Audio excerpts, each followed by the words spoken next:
So till now we have discussed about large language models, different use cases, multi-model future, maybe image models, etc., etc., etc.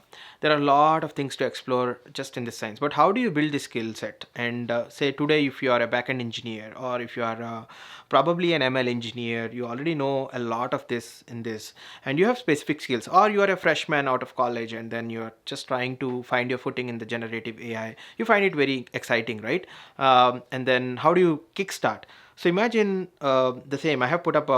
I have had the same dilemma, and then I have put up a specific table, and this happened like maybe like 6 to 7 years back, when I was thinking about ML as an area to explore, and ML or deep learning ecosystems. I've done some courses like ML Nano Degree, and then that helped me to kind of like find my footing. And then I also started to learn what are the skill sets, what sort of area that is needed to get started. So in a similar fashion, today this is my opinion, and this is how AI area has been changing. There are different job descriptions, job paths that are coming out every day, or every week. So three areas mostly I see very commonly is one is an AI engineer, kind of an applied AI engineer, and say then another area where like of course a core research or LLM research in area, and there is more of uh, LLM ops, or managing these LLMs, the infrastructure, and deploying the LLMs, or doing more of those that sort of work.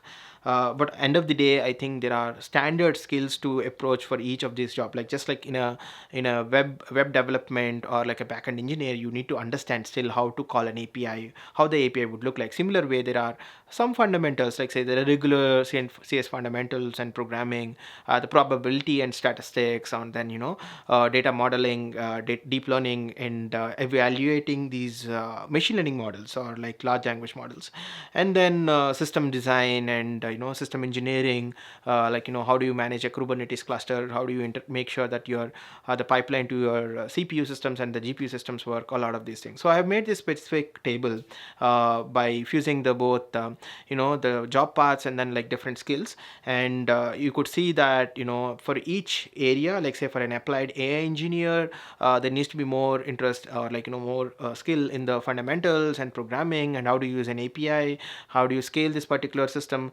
For an LLM research person, the impact or the effort should be more on the probability and that stat or the math side of things, and then maybe probably the data modeling and other stuff. And then for maybe like an LLM ops person, the impact mostly should be around system engineering. But also note that the person should also understand how do you probably position this model for efficiently for an API, how do you configure the KV cache in a GPU or whatever, right? A lot of these specific information that helps you to build great skills. So the easier and get better start for a lot of product engineers, a lot of people who are building experiences using AI, is the AI engineered space. And I think if you are good at using APIs, if you are good at calling and front end, it becomes very easy to skill build in this area. Use one of those inference platforms like Fireworks, and probably kind of call the APIs, and then build the experiences needed further.